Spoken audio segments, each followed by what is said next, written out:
Hello guys, and thank you for clicking on today's video. I know that this video is coming out a little bit later than I wanted it to, a little bit later than I indicated it would, but we've had a lot going on, a busy couple of weeks. We've been dealing with some health stuff. Rosie's surgery was a couple weeks ago. It's just been a lot, okay? So we are just now getting around to this video, but I wanted to catch you up with what I've been reading this year. I kind of did a video about like what I read last year and things like that, which you can watch if you would like, but I wanted to just like, I don't know, talk about some of the books that I've been reading. My goal this year is 24 books. So the past few years it's been like 8 books, 9 books, 7 books, you know, even though my goals were much higher than that and I was never able to reach them. And so this year I'm really like buckling down and I'm trying to actually read tons of books because I have so many great books. Like I own them and I've never read them. I have so many books that have been recommended to me by people and I just really want to read them. I just really want to dive into these stories, and I like reading nonfiction as well, so it's just like really good information. So without any further ado, let's just go ahead and get into what I've been reading. I will say, actually, just really quickly, the genres that I tend to like are like fantasy, fiction, like historical fiction, Christian fiction, and then I read a lot of nonfiction as well. Usually my nonfiction is centered around like childhood, motherhood, things like that, schooling. I don't know, occasionally it's about like marriage or the church or things like that.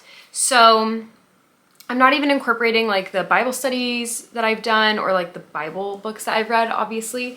And I've read 10 so far. So I feel like I'm doing really well. I'm off to a really good start. And like I said, my goal is 24. So I feel like I will have no problem at all reaching and surpassing that goal this year. So let's go ahead and get into some of the fantasy and fiction books I've been reading. So I read Heidi for the first time. I've never read it before. I've never really heard that much about it until a year or two ago, but it's such a lovely little book. I thoroughly enjoyed it. It's about just like a very lively and spirited young girl who grows up in the Swiss Alps and she loves it there. She thrives. It's just kind of like her day-to-day life. At some point, you know, she ventures outside of the Alps and all she wants to do is come back, and it's just her story. So it's really, really sweet. This is a great book to read to children and with children. So if you have kids and you're putting together like a homeschool list, I would definitely recommend this, reading this to elementary age kids.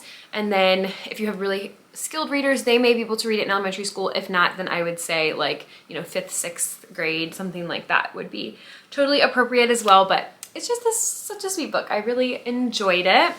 Made me feel just happy. Most of these books I've ranked 5 out of 5. So if you don't hear me saying negative of anything about them, just assume they're 5 out of 5. I'll probably tell you otherwise, but this is actually the first book that I read this year, The Hobbit. I read this in like 4 or 5 days. I read it really, really quickly. Again, I've never read it before. I have read some of Tolkien's work before, and this was by far my favorite. I have not read The Lord of the Rings yet. Well, I wouldn't say it's by far my favorite. I did really like the beginning of the Silmarillion. Ainulindale, I think is how it's pronounced. I did read that, and honestly, I feel like I liked that even more than The Hobbit, but this was just such a sweet story. I say it's a lot like the movies, and for me, that's a compliment. Some people were like, that's such a weird way to phrase that. Like, if you liked the book, why would you say it's a lot like the movie? I quite like the movies. I thought they did a really good job encapsulating the story. I thought, you know, the movies were pretty drawn out, but I don't know, it felt very similar experiences to me. Like there wasn't a lot left out and things like that. So I don't know, I really enjoyed it. I enjoyed reading the book after watching the movie as well. I feel like it really helps me. I'm not a very visual person, so watching a movie first really helps me to visualize things so I don't get kind of confused about what's going on. So again, thoroughly enjoyed this. Such a good story. Yeah, I definitely recommend this to preteens, teenagers, adults, anybody. This was such a good read. So I'm gonna go ahead and move on to my nonfiction books. There's 2 of these.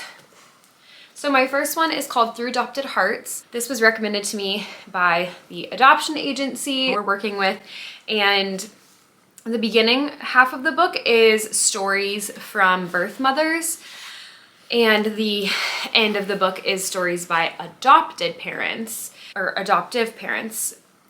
So honestly, the beginning part of this book, like reading through the birth mother stories, was so heart-wrenching to me. I cried multiple times, and I don't really want to get into it. Honestly, I feel like adoption is not really something that at least I can discuss lightly. I feel like if I'm gonna have a conversation about it, it tends to be like very heavy, very full of emotions. When I read through the birth mother stories, I felt a lot of feelings of guilt, a lot of feelings of inadequacy.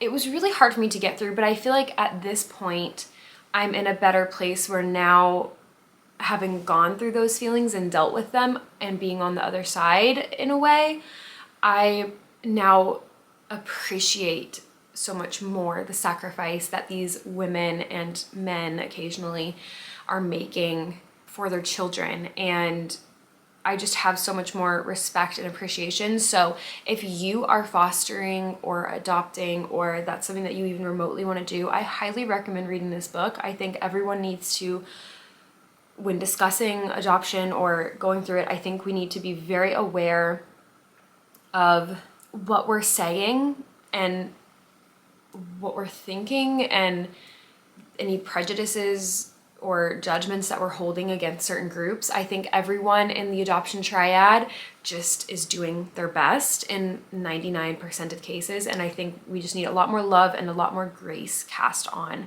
those situations. I will say a lot of the women in this book, even the birth mothers, a lot of them were Christian, like they mentioned something about church or their faith. And so I loved that as well, because I'm a Christian, and so being able to like connect with these people in this way was very heartwarming and just very reassuring to me, you know, that God really is in this process. So anyways, I don't want to get into it much more because, again, I don't think it's something that can be discussed lightly, and I don't think that this is necessarily the forum to be putting all of that out there right now. So we're just gonna move on from that book, but just know that that was a really touching book. Yeah, it was very good. So the next nonfiction book I read is called Balanced and Barefoot. I feel like this is a hot topic right now. Like, this is definitely a book that I see a lot of moms reading, which I think is so amazing and beautiful. I tend to be a very structured mom. A lot of times I have a lot of anxiety and fears about things. And so this book really helped me to think through a lot of that and think about, okay, I never let my daughter go outside, and because of these fears I'm having, but these are the negatives that are occurring because of that. And so I think it was really good way for me to balance out my own thought process on parenting and play. It was written by an occupational therapist. She knows what she's talking about. She's not like a 20-something. She is well-seasoned and very wise. I don't agree with 100% of the things that she says. In a lot of ways, I feel like she said, oh, kids today are having these problems. Well, they wouldn't have those problems if they would just play outside. We just need to get them to play outside. They would be stronger. They'd be, you know, less likely to be overweight. They wouldn't fidget. They wouldn't have ADHD. They wouldn't have sensory input problems, like all of these things. And I understood what she was saying, but it just really kind of felt like, oh, just take them outside and everything will be fine. And to be honest, I feel like that's just not, for one, super realistic. And now she does give a lot of great advice, like even if you live in an urban area, how to do this, how to be intentional about it.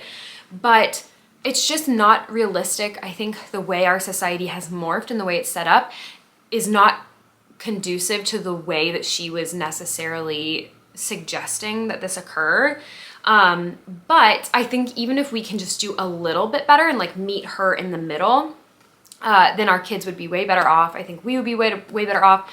So we have been outside a whole lot more. I actually made my own custom 1,000 hours outside calendar, like broken down month by month, to encourage me and motivate me to get my daughter outside more. And that's actually available on my website, which is linked in the description. It's a free download. You can print it off. You guys color each of the, each snowflake has 6 points. You color in each point. That's, 1 hour, or the way we do it actually is 1/2 hour. And then February has like a bunch of hearts and little sparkles. You color all those in.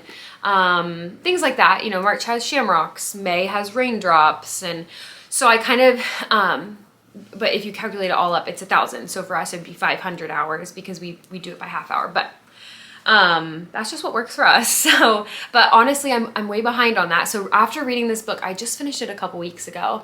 And after reading this book, I've been a lot more motivated to get her outside. I've been a lot more creative in how we get outside. And I've had a lot less fear and anxiety about it as well. I'd highly recommend this book. To be honest, especially if you're homeschooling, you should read this book. If your kid's in a school system, there's some things you can take from this, but definitely, I think for homeschool moms, it's a really, really good read. So I definitely recommend. Okay, so now the other 6 books are historical fiction. So I guess I've never really noticed, but maybe that's where my true preference lies. I will say the first 3 aren't just historical fiction, they're actually Christian fiction.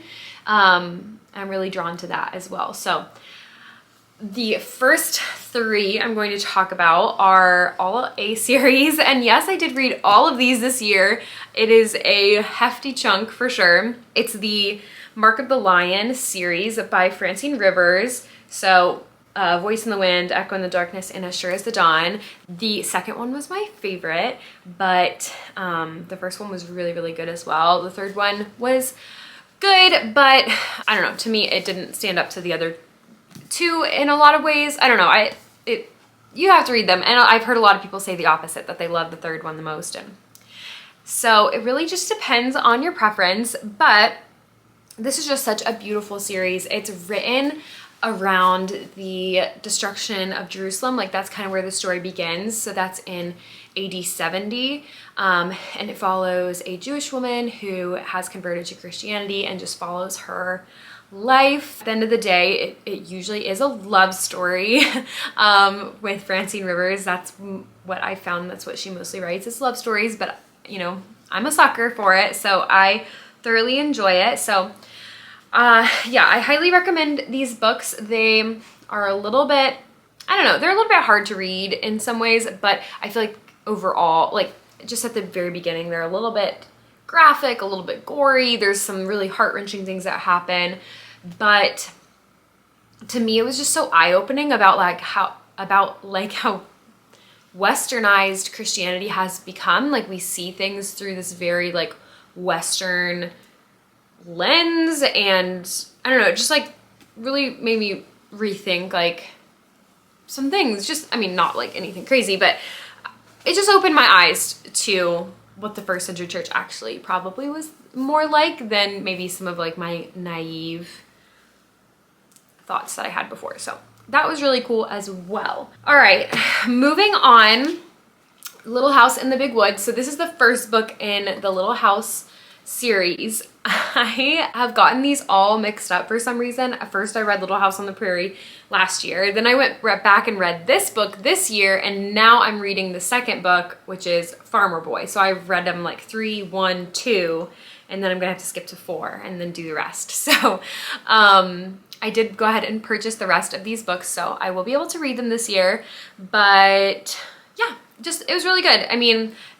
I love how it highlights very simplistic living. She kind of details how to do certain things like make butter or dig a well, or how they set traps for animals, and just, I don't know, it's just so like lifestyle oriented, so family oriented, very slow and simple living. And it's just so interesting to me to read how different not only the family is in these books, but how different the children are, and like the expectations set for them but I genuinely feel like these children of this era were way happier than our children now. And so to me, and not just happier, but well-behaved, more capable.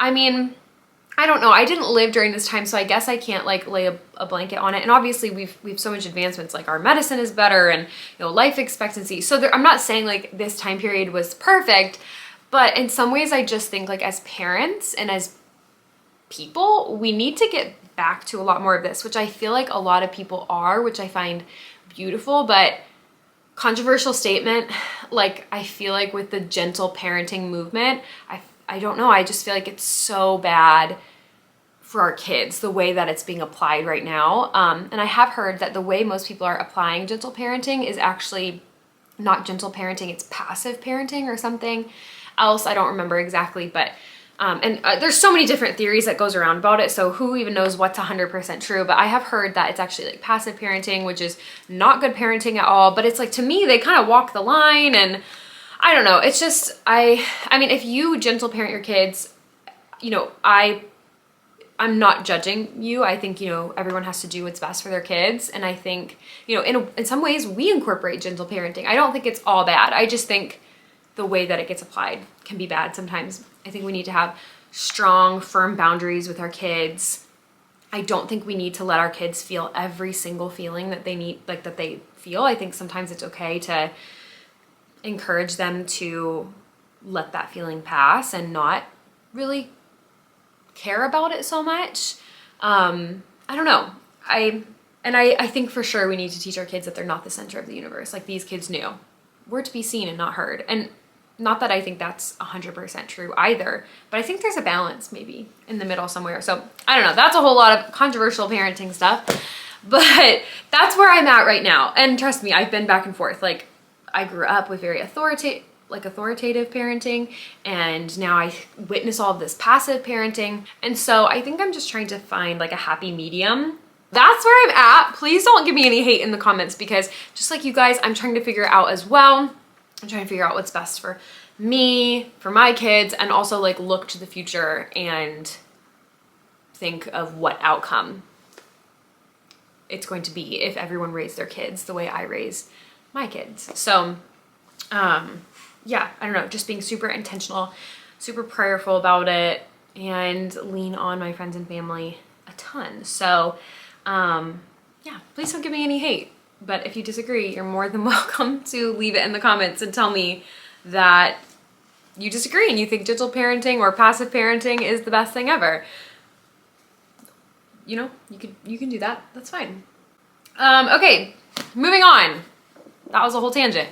So let's move on. I have two more books. They're both kind of like World War II.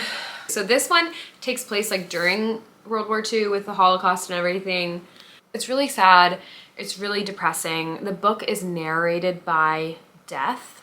So obviously a pretty morbid take on the whole thing, which is appropriate for what it is, for sure. Definitely, I don't know, definitely not even what I was expecting when I picked it up. It's just, it's well written, but just sad. And I think I even talked about this in my last video. I know I talked about a few of these books in my last video because there was some overlap. Like I read most of this last year, but I finished it at the beginning of January. So I may have talked about this in my last video, so I guess I won't talk about it too much more. If you're interested in what I thought about this book, go check out my previous video. But yeah, it's just, I don't know.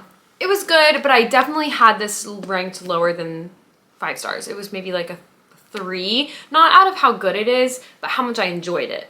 And I just didn't enjoy this that much. Like I would not read it again, but if somebody asked me, hey, I'm interested in reading this book, should I read it? I'd be like, are you into like World War II literature? And if they said yes, then I was like, are you okay with feeling sad when you read books? And they say yes, then I'd be like, yes, then it's a great book for you. But we all like different things, so. My last book is the Guernsey Literary and Potato Peel Pie Society. They made a movie out of this on Netflix with Lily James, which is why I watched the movie in the first place, because I love Lily James. And it was mediocre movie. It was fine. The book was better. The format of it is written all in letters, so it's not like narrated at all. It's all written in letters, mostly from the main character, occasionally to the main character. Well, you know, sometimes to the main character, and occasionally about, like, written from someone else to someone else about the main character. But so I found that quite interesting. I wasn't expecting it, and at first I did not like it. I was like, why is it going to be letters like this the whole time? Like, that is not my thing. But by the end I was like, okay, I didn't love that format, but I see why it was so appropriate for this book. So I ended up not having too much beef with it. It was good overall. It was relatively lighthearted, although there were definitely some moments of sadness. It just felt very real. Like, I think even when people go through very hard, depressing things, they try to find solace. They try to find the bright side. They try to find some comedic relief. Not everyone, but I definitely think some people, and the people in this book definitely were like that. So they were like, yeah, it was terrible, but then there's this kind of like more lighthearted story that came of that really terrible thing. It was definitely not as sad. It was good. It felt very, very slow in the beginning and then extremely fast-paced at the end. So I don't know. It was just interesting. I think I gave this a 4 stars because I enjoyed it, and I would definitely recommend it to other people, but I would probably not read it again myself. So that's it. That's my 10 books that I've read so far this year. I definitely read a ton in January. I was like renewed with this vigor of wanting to read a ton, and yeah, like now we've like picked up with adoption things, and I've been working on sewing projects a lot more, and we've been having a lot more social visits now that it's like warmer again, and we're spending so much more time outside. And actually when we spend time outside is the main time I read, but like, I don't know, it just feels like we're constantly busy. And so I really wanted to start doing these book reviews monthly, but I just don't know if I'm going to be reading enough books to make that happen. So we will see. You'll either see a video like this at the beginning of May, and it will cover just a few books, or I'll wait another 3 months, April, May, June. So it'd be at the beginning of July. I don't know. I just really enjoy reading good books. I really enjoy recommending and promoting good books. I think a lot of books that we read today, and a lot of things, just the things in general that we consume, are just very, I don't know, just like not the highest quality. I just want to be a voice in the midst of all of that that promotes really good books and really good ideas. So I hope that I can find a community here, that you guys will agree that we need more great books and more good books to be written and to be read, and that this kind of like mindless throwaway trash that a lot of people are reading, yeah, that shouldn't be as popular and as normalized as it is. And I'd love to popularize and normalize great books and good books. So if you agree with that, please like and subscribe and tag me in book reviews that you do so that I can watch them and get more good book recommendations as well. I don't know, I'm just so excited to read more great books this year. I definitely have not prioritized that, and I think it should be a priority in everybody's life. So yeah, I don't know. That's, I guess, my thoughts about all of that, but I really appreciate you guys watching this video and taking the time.